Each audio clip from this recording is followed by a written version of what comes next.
நுந்துறாங்க. சொல்றேன் பாத்தியா? ஆள் வாங்கிறாங்க, அடுப்புல ஊத்துறாங்களாம், குட்டியை காசுறாங்களா? ஒரு பண்டாச்சில ஊற்றி அடுப்பு மேல வைப்பாங்கடா. அதான் பால் காசுறாங்களா?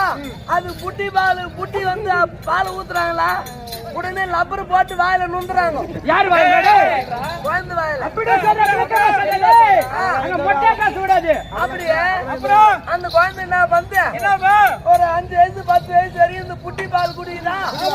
இந்த புட்டி பால் குடிச்சுனே இருக்கிற ஞாபகம் 5 வயசு 20 வயசு இல்ல அந்த புட்டி, அதான் பிராந்தி புட்டி, அது போட்டு மாட்டாதே யாரு